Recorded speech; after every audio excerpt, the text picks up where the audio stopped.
প্রয়াত প্রাক্তন রাষ্ট্রপতি এপিজে আব্দুল কালাম থেকে কেন্দ্রীয় মন্ত্রী মার্কিন মুলুকে হেনস্থার শিকার হয়েছেন বহু ভারতীয়। সেপ্টেম্বর 11-র পর থেকে বদলে গেছে আমেরিকা। উধাও তাদের অতিথি পরায়ণতা। রাষ্ট্রদূত থেকে মন্ত্রী কিংবা রাষ্ট্রপতি, কাউকে রিয়াদ করে না মার্কিন অভিবাসন দপ্তর। 2011 সালের 21শে সেপ্টেম্বর নিউ ইয়র্কের জন এফ কেনেডি বিমানবন্দরে প্রাক্তন রাষ্ট্রপতি এপিজে আব্দুল কালামের দেহ তল্লাশি করা হয়। ভারতের প্রতিরক্ষা মন্ত্রী থাকাকালীন দুবার হেনস্থার শিকার হন জর্জ ফার্নান্ডেজ। ডালাস বিমানবন্দরে দুবার তার জামাকাপড় খুলে তল্লাশি করা হয়। 2011 সালে সেপ্টেম্বরে মার্কিন বিমানবন্দরে আটক হন তৎকালীন অসামরিক বিমান পরিবহন মন্ত্রী প্রফুল্ল প্যাটেল। 2009 সালে নিউ ইয়র্ক, 2012 সালে নিউ ইয়র্ক এবং 2016 সালে লস অ্যাঞ্জেলস বিমানবন্দরে আটক হন শাহরুখ। 2002 সালে আমির খানকে শিকাগো বিমানবন্দরে আটক করে জামাকাপড় খুলে তল্লাশি ও জেরা করা হয়। 2009 সালে নিউ ইয়র্ক বিমানবন্দরে জন আব্রাহামকে আটক করে এফবিআই। তার পাসপোর্টে আফগানিস্তান যাওয়ার উল্লেখ ছিল। রাষ্ট্রসংঘে ভারতের দূত হরদীপ পুরী পাগড়ি খুলতে অস্বীকার করায় 2010 সালে হাউস্টন বিমানবন্দরে তাকে বসিয়ে রাখা হয়। 2011 সালে মিসিসিপির জ্যাকসন এভার্স বিমানবন্দরে ভারতীয় রাষ্ট্রদূত মীরা শঙ্করকে আটক করে দেহ তল্লাশি করা হয়। প্রায় প্রতিটি ঘটনাতেই দুঃখ প্রকাশ করে আমেরিকা, যদিও মার্কিন ডিপার্টমেন্ট অফ হোমল্যান্ড সিকিউরিটির দাবি নিরাপত্তার স্বার্থেই এমনটা করতে বাধ্য হয় তারা। ব্যুরো রিপোর্ট, 24 ঘন্টা। শাহরুখের পর এবার বিশিষ্ট শিল্পী আমজাদ আলী খানকে ভিসা দিল না ব্রিটেন। তার ভিসার আবেদন ফিরিয়ে দেওয়া হয়েছে। সেপ্টেম্বর মাসেই লন্ডন যাওয়ার কথা ছিল তার। এ বিষয়ে ক্ষুব্ধ শিল্পীর প্রতিক্রিয়া, আমার ইংল্যান্ডের ভিসা প্রত্যাখ্যাত হয়েছে, আমি বিস্মিত, হতাশ। সেপ্টেম্বরের রয়্যাল ফেস্টিভ্যাল হলে আমার অনুষ্ঠান করার কথা। যারা শান্তি ও সৌহার্দ্যের বার্তা পৌঁছে দেন সেই সব শিল্পীদের জন্য এটা খারাপ খবর। 70-এর দশক থেকে বিদেশে অনুষ্ঠান করে আসছি, তারপরেও ভিসা প্রত্যাখ্যান হতাশাজনক। এই মুহূর্তে টেলিফোনে আমার সঙ্গে রয়েছেন উস্তাদ রশিদ খান, তার সঙ্গে এই বিষয়ে কথা বলবো। আমরা আজই পরপর দুটো ঘটনা দেখলাম, এক শাহরুখকে হেনস্থার শিকার হতে হলো লস অ্যাঞ্জেলেস এয়ারপোর্টে, আবার ভিসা বাতিল হলো আমজাদ খানের। আপনি কি বলবেন, কেন এমনটা হচ্ছে? এটা এমন হয়ে গেছে আমি বুঝতে পারছি না। এত বছর ধরে আমজাদ আলী খান সাহেবও যাচ্ছেন, আমেরিকাও যাচ্ছেন, ইংল্যান্ডেও যাচ্ছেন। আমেরিকা তো ওখানে ওনার তো ইয়ে আছে, ग्रीन कार्ड भी है अमजद अली खान साहब का। तो उस्ताद जी का इतना जाना आना सारी दुनिया में वो घूमते हैं, उसके बावजूद भी वीजा जो इशू नहीं किया, ये तो बहुत एक बेइज्जत वाली बात है, दुख की बात है ये तो। और हम लोग अपने देश को रिप्रेजेंट करते हैं जी। ये तो हमारी गवर्नमेंट को भी इसके बारे में सोचना चाहिए ना। जी बिल्कुल, और ये पहली बार नहीं है। शाहरुख भी बहुत पहले ऐसे 2012 में, फिर 2014 में हुआ था उनका इंसल्ट वहां पे अमेरिका में, और ब्रिटेन ने भी अभी ऐसा किया। आपको क्या लग रहा है, जो यूरोप में या सारे दुनिया में जैसे बढ़ता रहा जो टेररिज्म है, कोई ये क्या कोई वजह हो सकती है? ये वजह भी है, लेकिन उनके पास तो सारी हिस्ट्री जो है कि उस्ताद अमजद अली खान साहब कौन है ये तो मालूम है। बिल्कुल, ये तो लाखों बार इंग्लैंड में बजाए होंगे चाचा। तो उसके बावजूद ये सब चीजें, टेररिज्म कौन कर रहा है, इसमें आर्टिस्टों से क्या मतलब है? बिल्कुल, अरे हम लोग तो इसको अपने देश को रिप्रेजेंट करते हैं और ये हमारे देश की इज्जत बनी रहे। तो ये चीज गवर्नमेंट को सोचना चाहिए कि या तो उन लोगों को डिप्लोमेटिक पासपोर्ट दिए जाए तो जाए कि भाई चलो ये गवर्नमेंट टू गवर्नमेंट हो रहा है, इस टाइप का कुछ है। मेरे साथ अमेरिका में जब हुआ था मैंने तो जाना ही बंद कर दिया, लानत दी मैंने।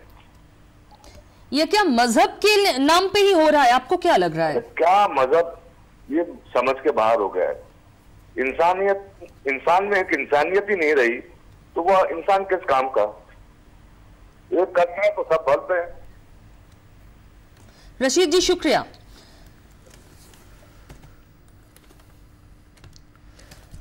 একের পর এক নিন্দার, খুব স্বাভাবিকভাবে যে ধরনের ঘটনা তা অত্যন্ত নিন্দাজনক একেবারে পিউ। এবং এর পাশাপাশি অন্যান্য খবরও চোখ রাখবো। ফের অধীর গড়ে ভাঙন ধরালো তৃণমূল। বাম কংগ্রেসের 10 সদস্যকে দলে টেনে মুর্শিদাবাদ জেলা পরিষদে একক সংখ্যাগরিষ্ঠ দল হিসেবে আত্মপ্রকাশ করলো তারা। বর্তমান পরিস্থিতিতে আর 6টি আসন জোগাড় করতে পারলেই জেলা পরিষদের দখল নেবে ঘাসফুল।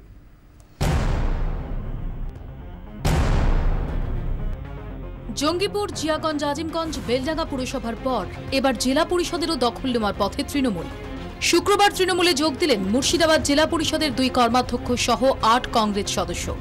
শিবির বদল করে এক সিপিএম এবং এক ফরওয়ার্ড ব্লক সদস্য গেলেন ঘাসফুলে। সংবিধানের মধ্যে দল তৈরির যেমন সুযোগ আছে, দলত্যাগেরও সুযোগ আছে। এটা আইন মেনেই হচ্ছে, দলত্যাগ বিরোধী আইন মেনেই আমরা করছি, অর্থাৎ এটা কোনো বেআইনি কাজ নয়। শুভেন্দু অধিকারী, অভিষেক বন্দ্যোপাধ্যায় ও জেলা তৃণমূল নেতাদের সঙ্গে কথাবার্তা পাকা হওয়ার পর দলত্যাগী বাম ও কংগ্রেস সদস্যরা বৃহস্পতিবার রাতেই মুর্শিদাবাদ থেকে রওনা দেন। কলকাতার গোপন ডেরা থেকে শুক্রবার বিকেলে তারা হাজির হন তৃণমূল ভবনে। মুর্শিদাবাদ জেলা পরিষদের আরও 10 সদস্য ঘাসফুলে যোগ দেওয়ায় তৃণমূলের সদস্য সংখ্যা বেড়ে দাঁড়ালো 29। 8 জন দল ছাড়ায় কংগ্রেসের সদস্য সংখ্যা কমে হলো 21। 2 জন দল ছাড়ায় বামেদের সদস্য সংখ্যা কমে দাঁড়ালো 20।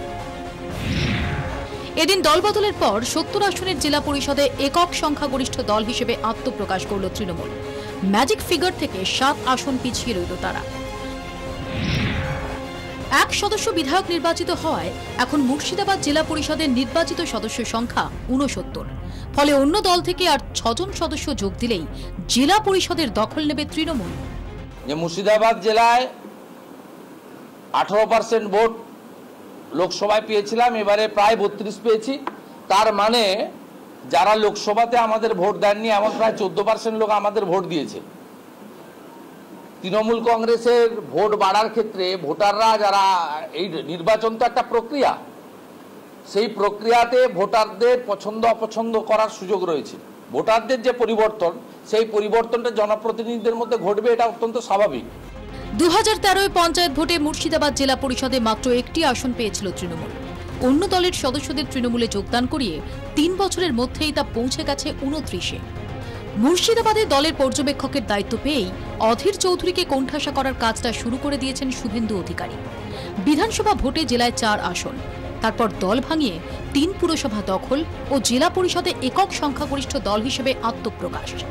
রাজনৈতিক মহল বলছে, শুভেন্দু যেভাবে এগোচ্ছেন তাতে ভবিষ্যতে প্রদেশ কংগ্রেস সভাপতির কপালে চিন্তার ভাঁজ বাড়বে, বই কমবে না।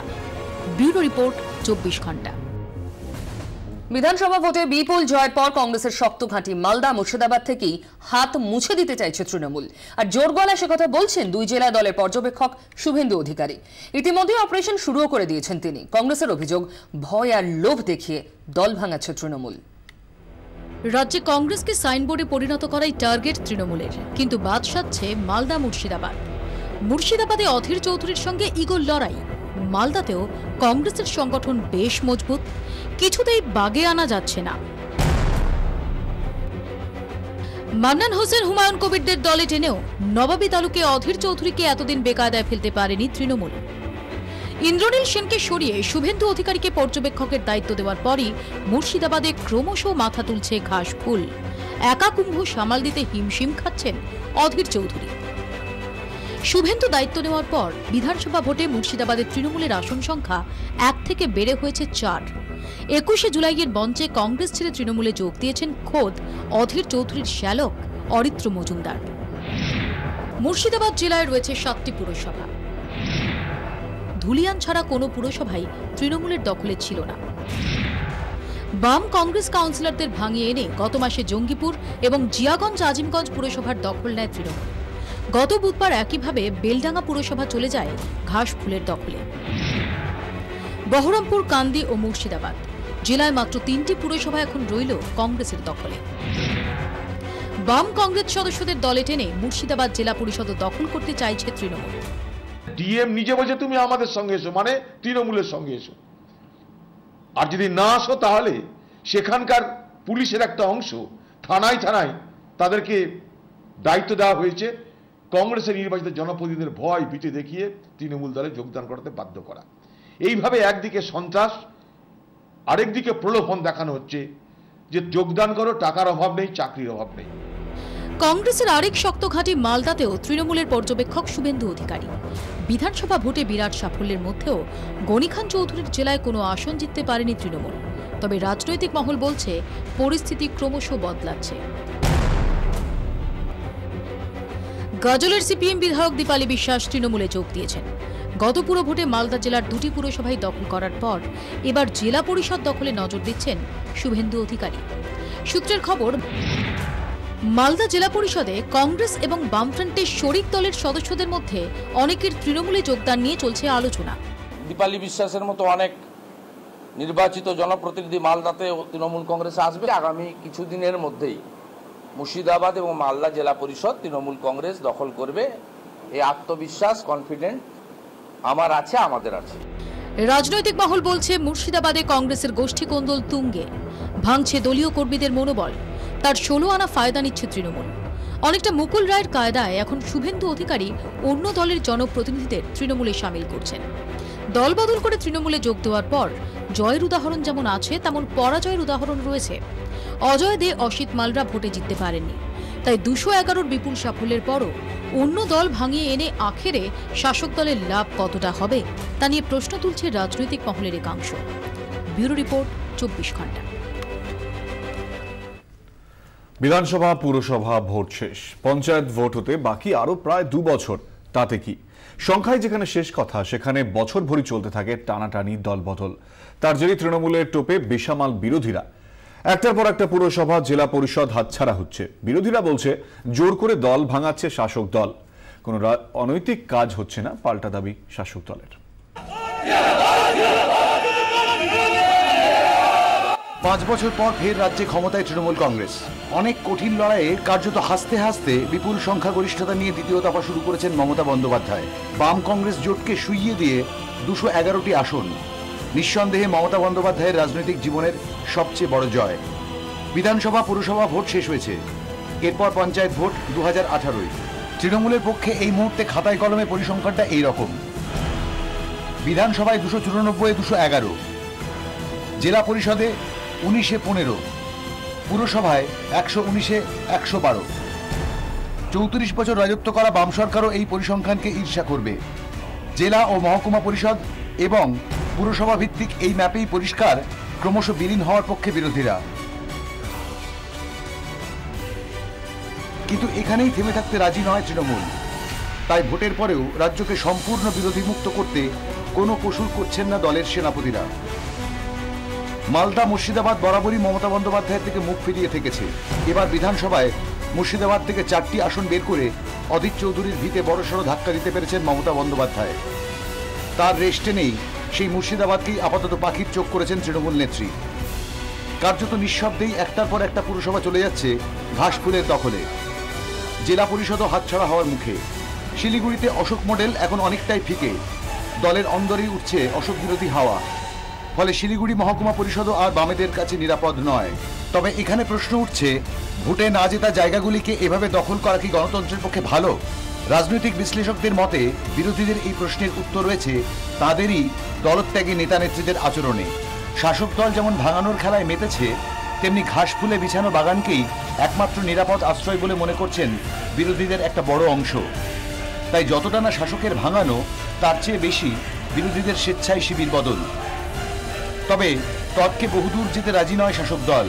তাই সংখ্যা জয়ের কোনো কৌশলই বাকি রাখছে না তৃণমূল কংগ্রেস। ব্যুরো রিপোর্ট, 24 ঘন্টা। রাজনৈতিক সন্ত্রাসের পর এবার প্রশাসনিক সন্ত্রাসের অভিযোগ।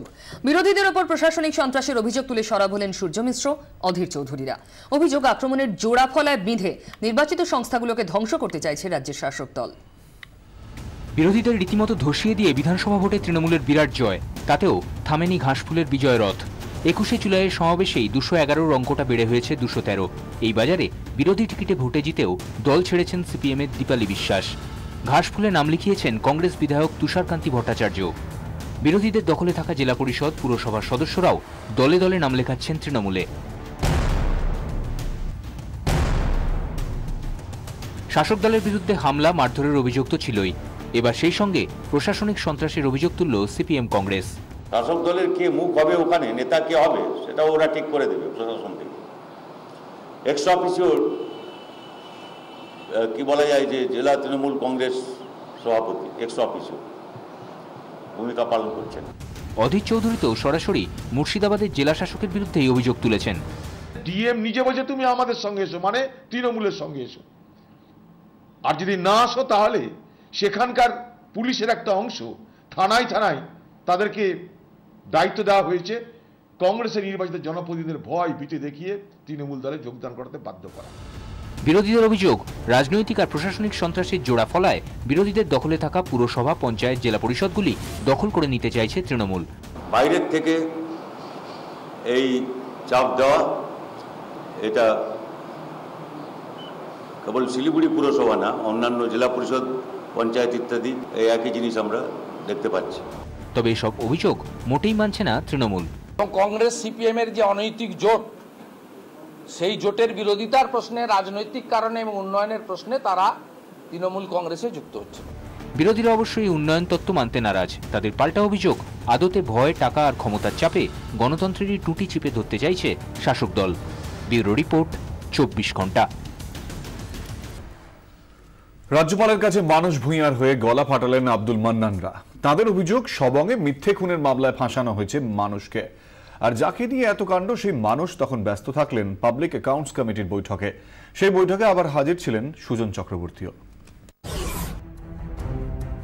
সবংয়ে চক্রান্ত করে খুনের মামলায় নাম জড়ানো হয়েছে মানস ভূঁইয়ার। তৃণমূলের বিরুদ্ধে অভিযোগ জানাতে রাজ্যপালের দ্বারস্থ আব্দুল মান্নান। সঙ্গে ছিলেন 25 জন কংগ্রেস বিধায়ক।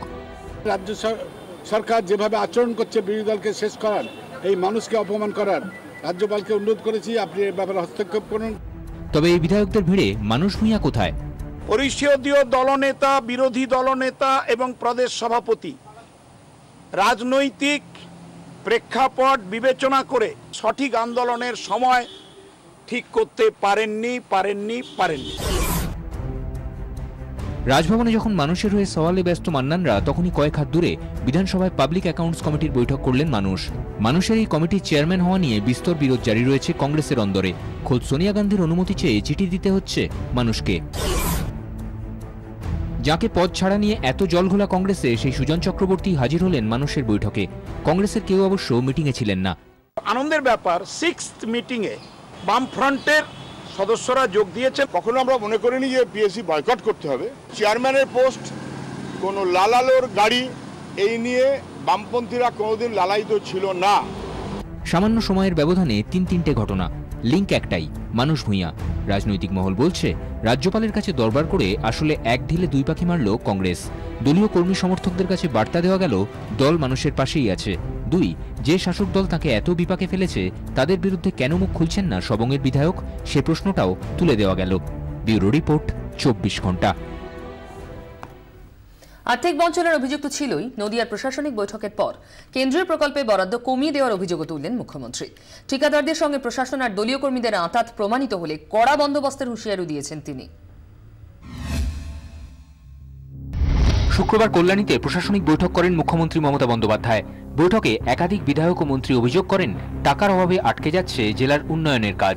বরাদ্দ কমানো হয়েছে কেন্দ্রীয় প্রকল্পেরও। একথা শুনেই ক্ষুব্ধ মুখ্যমন্ত্রী জানান, কেন্দ্র টাকা না দিলে রাজ্যের টাকায় সুকন্যা সমৃদ্ধি সহ কেন্দ্রীয় প্রকল্পগুলি চালানো হবে না। মাইনরিটি ডিপার্টমেন্ট লোন পাচ্ছে না, একদিকে বলছে পোর্টাল খারাপ, ঢুকছেই না। তা তুমি সেই পোর্টাল করেছো কেন? এটা তোমার ফল্ট, আমার তো পোর্টাল নয়।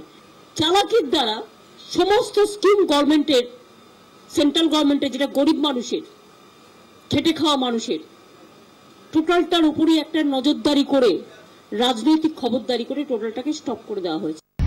আর্থিক বঞ্চনার পেছনে বৈষম্যের পাশাপাশি রাজনৈতিক অভিসন্ধিও রয়েছে বলে দাবি মুখ্যমন্ত্রীর। আর যদি একটা রাজ্যের 40,000 কোটি টাকা খরচা হয় বছরে, আর শোধ করতে হয় যদি 47,000 কোটি টাকা, শুধু একটা ভয়ানক পরিস্থিতির মধ্যে রাজ্যগুলোকে ডেট ট্র্যাপের মধ্যে বেঁধে দেওয়া হয়েছে। প্রশাসনিক বৈঠকের পর কল্যাণীতে এই অভিযোগ করলেন মুখ্যমন্ত্রী মমতা বন্দ্যোপাধ্যায়। এই নিয়ে একাধিকবার দিল্লির বিরুদ্ধে মুখ খুললেন তিনি। দ্বিতীয় দফায় ক্ষমতায় এসে প্রশাসন থেকে শুরু করে দল সর্বত্র দুর্নীতি রুখতে কড়া ব্যবস্থা নিচ্ছেন মুখ্যমন্ত্রী। এবার তার হুঁশিয়ারি, ঠিকাদারদের সঙ্গে প্রশাসনিক আধিকারিক ও দলীয় কর্মীদের আঁতাত প্রমাণিত হলে কড়া ব্যবস্থা নেওয়া হবে। মুখ্য সচিবের নেতৃত্বে প্রতিনিধি দল দিল্লি গিয়ে বরাদ্দ বাড়ানোর বিষয়ে দরবার করবে বলেও জানান রাজ্যের মন্ত্রী পার্থ চট্টোপাধ্যায়। তাতেও কাজ না হলে রাজধানীতে ধর্ণা কর্মসূচি নেবে দল। 24 ঘন্টার জন্য ক্যামেরায় সুনীল মুন্দ্রার সঙ্গে বিশ্বজিৎ মিত্র ও সুতপা সেনের রিপোর্ট, নদিয়া।